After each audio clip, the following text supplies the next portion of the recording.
Here to make a super detailed soldering video. So this is going to cover all the details of soldering specifically for the open pixel ply, so not necessarily how you solder other things, but how I solder these things in the easiest way and not running into any issues. Not going to get super detailed into the mechanics of soldering, but I will link some videos and I'm going to talk about them more in a bit. But basically, if you do things the way I do it and take it easy, it should be a really easy process to get this together as long as you're prepared and set up right.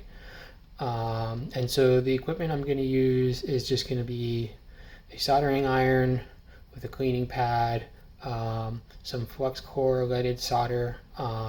So the flux core is really important. If you don't have external flux, you need flux in your solder, and flux core comes with it, so it's the easiest way to get it. And the leaded solder, obviously lead is bad for humans, but with a little bit of solder it's fine. If you're really worried, you can wear gloves or wash your hands afterwards. And the fume that it gives off is not lead. Lead does not turn to fumes at these temperatures. It is the flux burning off. But use a fan, extractor fan, if you're worried about that stuff. And also, finally, I'm going to use a wire stripper.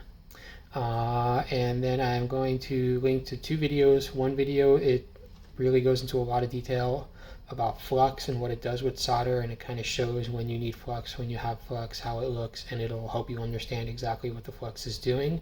And another video which will show you how to remove solder if you put too much solder onto something or bridged your pads, or things are just getting out of hand with way too much solder. This video is going to be really great in showing you how to clean that up. And so I'm not going to show those processes in these videos. Everything is going to go right for sure. Nothing will possibly go wrong, and we're not going to need to do any of that stuff in this video. But those videos will be linked in the description, and I highly recommend watching them if you're not an experienced. First important thing is work holding. You want some way to hold the things that you're working on so you don't need to use your hands to do it. So an example here is this 3D printed PCB vise. I can put that down and then work on a PCB and it's going to stay steady. This is all these clamping hands and other stuff. So I guess in terms of equipment, you also need some sort of work holding. For this video, I'm probably just going to work with everything directly on this mat and just put weights on them, which is not a good idea, but it's probably what I'll do. You can improvise, but the goal of work holding is to make things easy. If you're struggling to get things, you're holding too many things, you're doing something wrong. Take a deep breath, step back, and figure out how to hold things and how things are being held, and come up with something that works for you. Okay, first thing we're going to talk about is the wires. The wire length is about 2.75 inches. And I'm using silicone stranded wire. The nice thing about it is you can see it has a nice high temperature on it. Regular insulated wires, it's very easy to melt the sheathing when you put too much heat. The silicone ones are pretty hard to mess up. We are also using red, black, and white. The third color does not matter that much, but you definitely want red for your 5-volt line, black for your ground. That way in the future, when you're more experienced or you show this to anybody else who does wiring, they'll generally assume black is ground, red is power, and your data signal can be any color.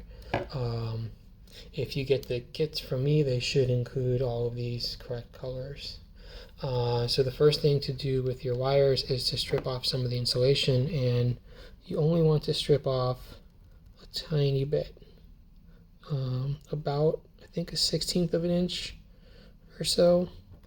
You just want to strip off the minimum amount to where you have the tip of the wire exposed, but you don't want the tips of the wires to be able to cross. So for example, if I put this on this LED strip, you can see it lines up with that pad, and if I did that to two of them, for example, there's no way for the metal of one to touch the other because it would just be too far away. If you strip a lot of the wire, they can then cross and short out. So you just want to strip the minimum amount. I'm going to strip all of these and be right back. Okay, so here are the 3 stripped wires, and you can kind of see when they're stripped, they're made of a bunch of little wires in between. You can kind of bend them apart, see that? These individual wires are tin, but the wire as a whole is not tin. So I'm going to pull these back together, get them straight, and then I'm going to tin the end, and I will show you guys what that looks like. So I'm going to grab my soldering iron. This thing is nice and hot. I have it set to the maximum temperature of 400 degrees. I'm going to do this red one here because it is off the surface and I don't have any work holding. When you do this, you should have work holding so things are easier to work on. But again, I'm trying to get this on camera. So let me first tin my iron, and you should see this in the videos I link. And then I'm going to clean it up with my cleaning pad. And now it looks much nicer and shinier. And now I'm going to touch it to this wire so the wire heats up. And I'm going to feed the solder in. And now that tip is tinned. And so when you look at this thing here, you can see there's a little glob of solder on the end, and I can no longer separate those strands. And because I moved quickly, I did not burn up all the flux in my solder, so this has solder and flux in it, and it's ready to go. And so I'm going to do the same thing for both ends on all three of my wires. But just as an example, this black one here is nice and floating off the table, so I will do this one again so you can see it in action twice.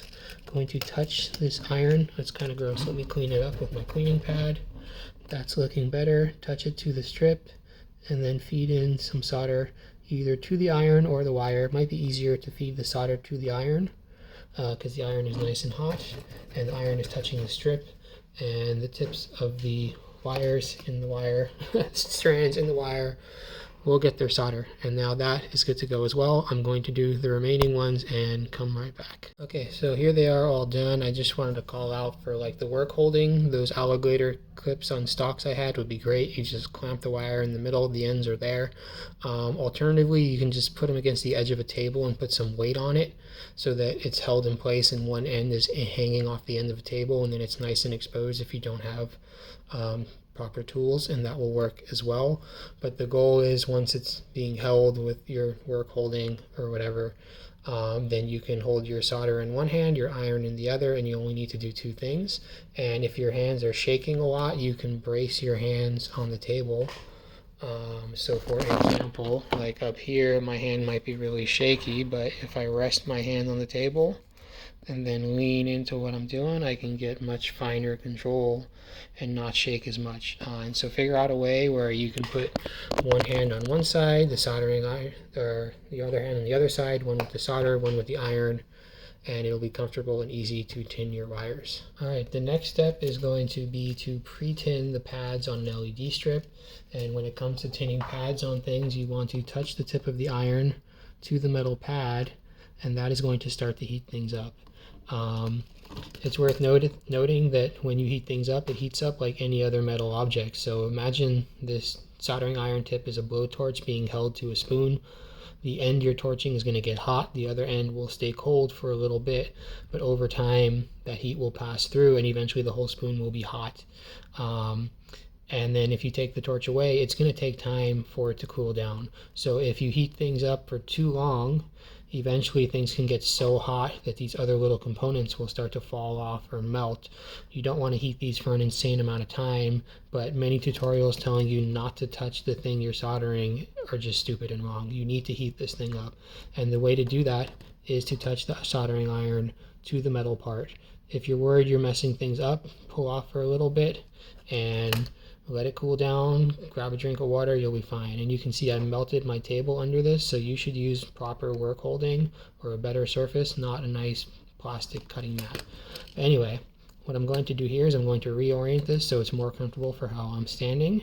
I've got my solder on one side, I got my tip on the other. I'm going to heat up the pad, and then I'm going to feed the solder in. And you can either feed it into the iron tip, or you could even just feed it directly into the pad. You could just touch the pad where the iron is not touching it, and once the pad gets hot enough to accept the solder, it'll flow right in. And then you just want to create a nice little blob on the end, not too much. If you put too much, that video I linked will tell you and show you how to clean it up.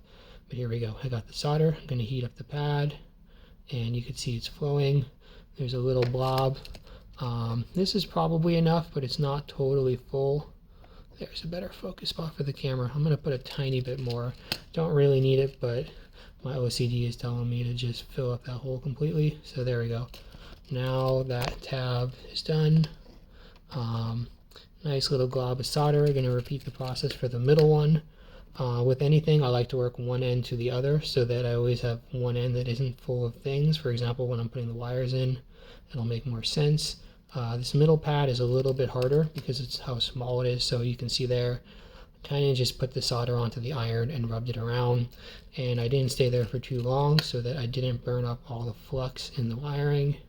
Going to do the same thing here, and you can see the third one went much easier, likely because this LED strip's already warm. And it is, I can feel it, it's a little warm. But okay, those three are now tin.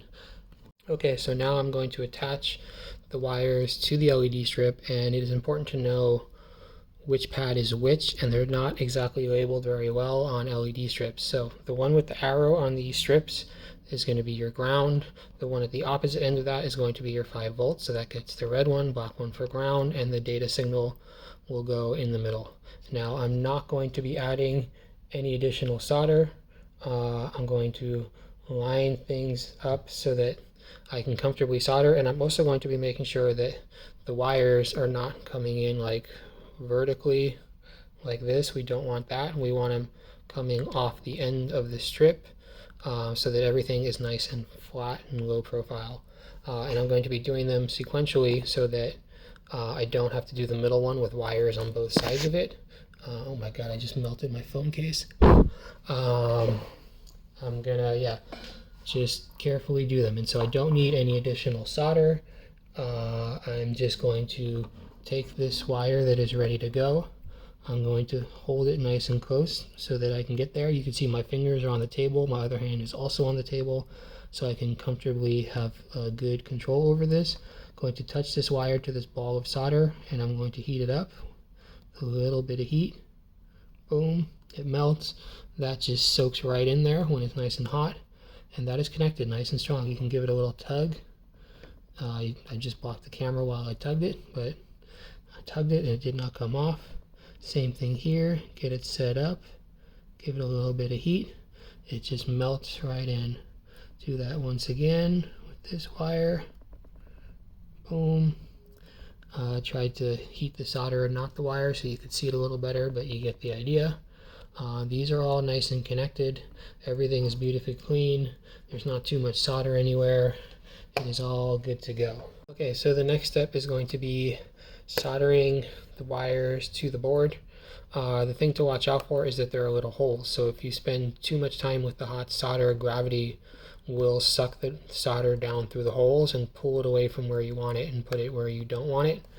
So what you can do to stop that is put a piece of tape on the back.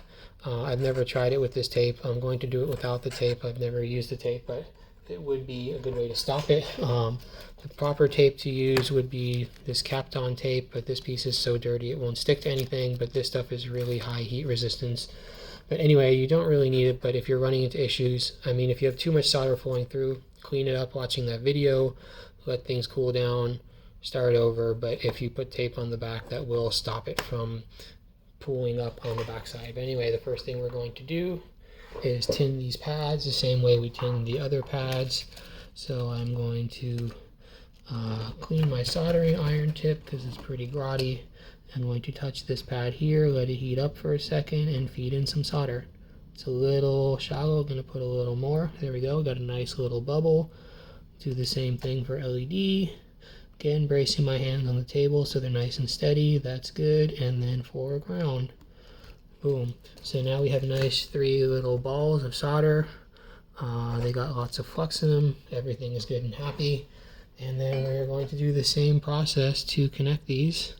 The same way we connected the other stuff. Now this one can be a little bit trickier because the other wires want to get in your way. So I'm going to pull those out of the way, hold them with my hand. So I've just got this 5-volt wire. I'm going to twist it so that it's poking downward and into the solder like I want it to. And I'm just going to tap this. Oh, that did not go very well. Tap it again. That one kind of slipped off to the side. It does have a connection. It would work, but I do want to get it a little bit more centered. There we go. Nice and centered. Now we're going to do the LED signal. Same idea, line it up, touch the solder, touch the iron to it. This one is harder to do, but again, same idea, get a better grip on it. There we go. Oh, bumped it into the other wire and knocked it off course. There we go. That is connected. And the ground wire, come on, stop fighting me. Okay, hang on, get my preview on my camera back on. And yes, part of the challenge is I'm not using work holding because I have this camera in my face. But okay, got this wire here. Tap that pad, heats it up, boom, done. So easy, so simple. You can do this. Believe in yourself. Okay, so that was one strip done. And you can see the solder did not flow through to the back too much because I worked pretty quick. So a little bit on that middle pad, but it's fine. So for the remaining strips, the middle one goes on the back, the other one goes on the front. The full build guide on the website or the video will have all the details on that and the rest of the assembly. But that is it for the soldering details. I don't really know what else I need to say, but I just reiterate a few things. Stay calm. If you're getting stressed out, take a break, come back, rethink things. And that'll also give you time to let your board cool down if it's getting too hot. If you're struggling to get into the things you need to get into, figure out your angles. You can see I made a lot of adjustments in this video, moving things the way I need to do, setting up and holding your things in a way that the soldering will be easy, will make your life easy. If you're trying to hold 4 things at once and all the angles are bad, rethink it, figure out how to get it right. Brace your hands against the table or the surface that you're working on so you can stay nice and steady. If things are hot, let them cool down. And that's it. I'm just repeating myself. So yeah, you can do this.